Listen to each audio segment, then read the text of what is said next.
जय श्री कृष्णा दोस्तों, आइए हम देवउठनी एकादशी की व्रत कथा को सुनते हैं। प्राचीन काल की बात है।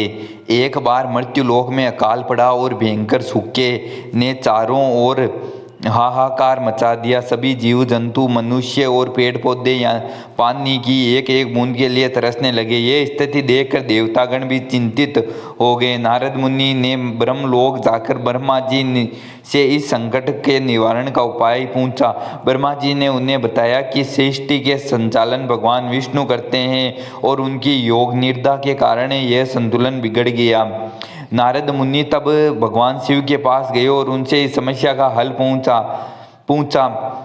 तो भगवान शिव ने नारद मुनि को भगवान विष्णु के पास जाने की सलाह दी, क्योंकि वही इस समस्या का हल कर सकते हैं। नारद मुनि, ब्रह्मा जी और भगवान विष्णु तीनों मिलकर क्षीर सागर पहुँचे, जहाँ भगवान विष्णु शेष नाग की शैया पर योग निद्रा में लीन थे। उन्होंने मिलकर भगवान विष्णु की स्तुति की और उन्हें जगाने का प्रयास किया, लेकिन भगवान विष्णु गहरे ध्यान में थे। देवताओं को चिंता हुई कि अगर भगवान विष्णु नहीं जागे तो सृष्टि का क्या होगा। नारद मुनि ने तब एक युक्ति सोची। उन्होंने देवताओं से कहा कि वे सभी मिलकर भगवान विष्णु के मंत्रों का जाप करें और उनकी लीलाओं का गुणगान करें। देवताओं ने ऐसा ही किया। वे सभी मिलकर भगवान विष्णु के विभिन्न अवतारों की कहानी सुनने लगे और उनके अद्भुत कार्यों का वर्णन करने लगे, उनकी महिमा गुणगान करने लगे। नारद मुनि ने वीणा के मधुर संगीत बजाना शुरू किया। यह सब सुनकर धीरे धीरे भगवान विष्णु योग निद्रा भंग होने लगी।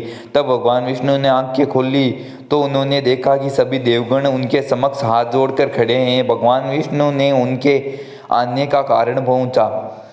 देवताओं ने उन्हें पृथ्वीलोक पर फैले भयंकर अकाल और सूखे की स्थिति से अवगत करवाया और प्रार्थना की कि वे अपनी योग निद्रा त्याग कर सृष्टि का कल्याण करें।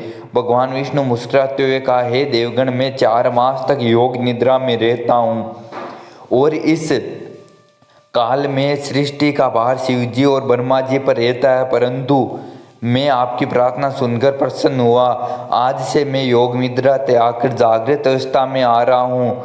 उन्होंने आगे कहा, जो भी मनुष्य आज के दिन मेरा व्रत करेगा, सच्ची श्रद्धा से मेरी पूजा करेगा, उसके सभी पाप नष्ट हो जाएंगे, उसे मोक्ष की प्राप्ति होगी और वह मेरे परम धाम को प्राप्त करेगा। इस दिन से सभी शुभ कार्य पुनः प्रारंभ हो जाएंगे, क्योंकि मैं शुभ कार्यों का रख सकूं। भगवान विष्णु के जागृत होते ही चारों ओर वातावरण में परिवर्तन आने लगा। आकाश में बादल छा गए, मूसलाधार बारिश होने लगी, पृथ्वी हरी भरी हो गई, नदियां जल से भर गई, सभी जीव जंतु में नव जीवन का संचार हो गया। देवताओं और मनुष्य ने मिलकर भगवान विष्णु के जय जयकार किया। इसी कारण से कार्तिक मास की शुक्ल पक्ष की एकादशी को देवउठनी एकादशी यानी देवोत्थान एकादशी के नाम से जाना जाता है। इस दिन भगवान विष्णु अपनी 4 माह की योग निद्रा से जागते हैं और सृष्टि का कार्यभार पुण्य संभालते हैं।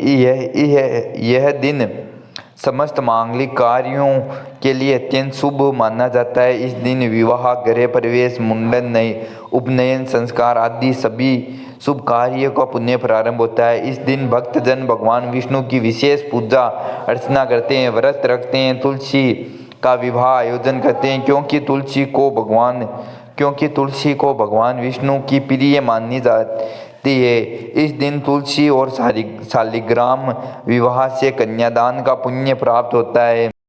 कहानी समाप्त हुई। इस कहानी से हमें यह भी सीख मिलती है कि चाहे कितनी भी बड़ी विपत्ति क्यों न आ जाए, ईश्वर की शरण जानने और सच्ची भक्ति से सभी संकट दूर हो जाते हैं। जय श्री कृष्णा। विष्णु भगवान की जय हो। हर हर